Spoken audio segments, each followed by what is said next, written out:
Kumusta everyone? Now my name is Ethan Leabante and welcome sa panibagong episode kung saan makikipag-chikahan tayo sa kung sino-sinong tao. Ayan, so for today, gusto muna natin magpasalamat sa Kumusta PH for sending us this lovely package and for sponsoring today's video. So, Kumusta hearing is an emotional support hearing. So, ginagamit siya mostly ng mga OFW families para maibsan yung pagkalungkot ng kanilang mga pamilya habang sila ay nawawala. Just like me, ang ating makakausap or makakachikahan ngayon ay isa ding OFW child. So, without further ado, let's welcome Miss Janella Lee. Kumusta ka naman, Nella? Pwede ba kita tawagin Nella na lang? Oo, sige, okay. Hindi yun. Okay naman. Busy sa life. Kasi ayun na, malapit na graduate. So, yun, busy lang. Ay, nagustuhan mo ba yung set natin for today? Oo naman. Actually, sobrang init. Pero, okay naman. Ayan. So, i-take note nyo na lang yun, guys, ng mga nandito sa set. At medyo maingat ko yung set natin. Ayan. So, ready ka na ba? Mga konting katanungan lang naman. Parang yung chikahan lang naman. So, gusto ko munang itanong, as an OFW child, or since lumaki ka na yung parents mo OFW, kumusta naman yung experience mo growing up? Siguro ako, kasi though one time lang naman ang magulang ko na mag-OFW and bata pa ako. So, sobrang hirap na magkaroon ng absent na parent. Lalo na ako, mahilig ako sumali sa school events namin.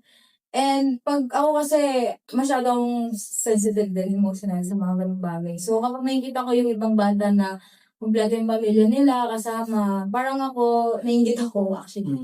Yun, parang mas gusto ko na lang, nasanay na lang ako na enjoy yung moment ng ako lang. Kapag may events ako, na gusto salihan. So parang nagkaroon din ako ng thought na, ay, okay lang, basta na-enjoy ko yung bagay. So, yun. I'm glad to know. Yeah, and actually, same experience din. Kasi growing up, mahilig din ako sumali sa iba't ibang co-curricular activities sa school. So, syempre, kapag wala yung mga pamilya mo doon, or let's say yung parents mo kasi nga nasa ibang bansa, syempre parang there's a void doon sa puso mo na parang may kulang. Kaya sana, I wish na present sila at that time. Pero I turned out fine naman. Although may times lang talaga na, syempre, namimiss nila yung mga ganong moments sa buhay mo. Masakit, syempre. Sa second question naman is, so, yung longingness na yon, paano mo naman kinocope yung longingness na yon pag magpapaalam ka or kapag aalis na sila the night or pag ihatid sa airport, gano'n. Paano mo siya kinocope? Siguro kasi ako, siyempre, bilang bata. Wala naman kasi akong thought na aalis siya for the long time. Kasi siyempre, magulang ko siya.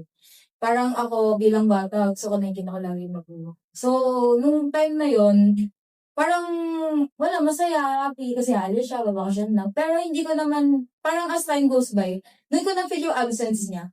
Though, pinapaintindi naman sa akin na, ayun, nagtatrabaho yung parent for your own good, gano'n.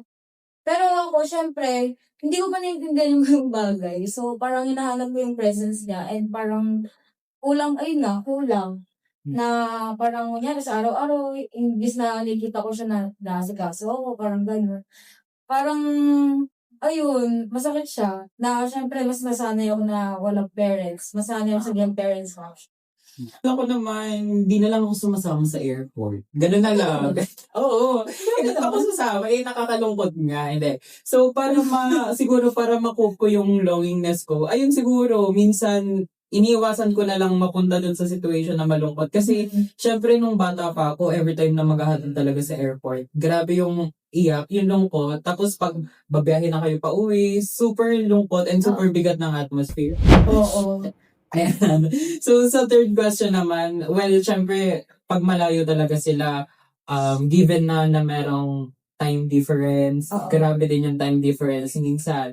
And nung mga bata-bata pa tayo, parang hindi pa naman kasi ganun ka, parang hindi pa gano'n na umuusbong talaga yung mga social media, Oo. yung mga sites na pang-connect, gano'n, pang-communicate. Pero nung time mo ba, nung bata ka pa, paano ka nagko-communicate sa papa mo ba yung na OFW na? Sa papa mo, no, sa daddy mo, paano ka nagko-communicate sa kanya nang nasa ibang bansa siya? Ano?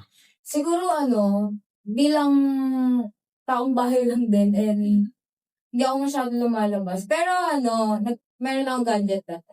Parang ang naging source ko na lang is yung mga kamag-anak ko na, uy, tumawag tatay mo, gusto ko makausap. Hindi ko lang siya nakakausap na through video call lang. Well, same din naman. Dati din, naalala ko, we often write letters. So, uso pa kasi na yung magpapadala ka ng sulat. Ganun siguro, ewan ko, pwede naman kasing tumawag-tawag. Oo. Pero ewan ko, syempre mas mafe-feel mo kasi pag nagsusulat ka. Nung bata din kasi ako, gusto ko din talaga na nagsusulat sa parents. Kasi parang mas sweet siya. So, tingin mo ba yung etong Kumusta Hearing is makakatulong ba siya sa mga OFW na may mga families din, kagaya natin, or may mga anak sila na kagaya natin, na iiwan dito sa Pilipinas? Actually, ang ganda nito for mga bata. Yes. Kasi ako, kung nauso yan dati, or meron na nga dati, bibili talaga ako nun kasi mahilig din ako sa mga laruan. Pwede Pero naman akong bumili ngayon. Pwede Oo ba? naman. Ayan. Balong ko din. Balong ko Kasi din. parang para mahil niya rin inner child. Energy. Hindi, yun. Kasi, ngayon, makatulong siya, lalo't uso yung mga figurines. So, lalo't keychain siya. Anytime, pwede siya maidala. Tsaka sabi daw kasi, di ba nga, emotional hearing siya, gano'n. Oo. And so, pwede ka lang mag-record. Yes. And ba, ayun nga, parang mga napag-usapan natin kanina, nasabi natin, na yung way of communicating natin dati is hindi pa nga siya hindi siya ganun kabilis. Oo. Parang inaabot pa ng ilang days kung kailan lang available. Well, somewhat, ito naman, I think super helpful niya talaga. Kasi parang yun nga, it allows you to record yung mga simple messages mo, yung mga simple thoughts mo. Parang pwede siya maging reminder sa'yo na pag halimbawa namimiss mo yung parents mo, you can just play it. Tapos, syempre madidinig mo yung boses nila. And parang kahit paano maiibsan yung longingness. Diba? Ayan. So at the end of the day, mahirap man mapalayo sa pamilya, it is still important for us to feel connected kahit sa mga maliliit na bagay. So through simple reminders at sa pakikinig sa simpleng boses nila, it serves as a simple reminder na ang pagmamahal sa pamilya ay kailanman hindi masusukat ng distansya. And again, gusto ko lang magpasalamat sa Kumusta PH and sa aming guest. Ayan, Nella. Super thank you sa pagpapaunlak mo sa amin ng time and para ibahagi sa amin yung story mo. Yes. Ayan. Problem. And also, thank you everyone sa pakikinig at sa pakikipagkumustahan. Salamat! Thank you! Bye-bye!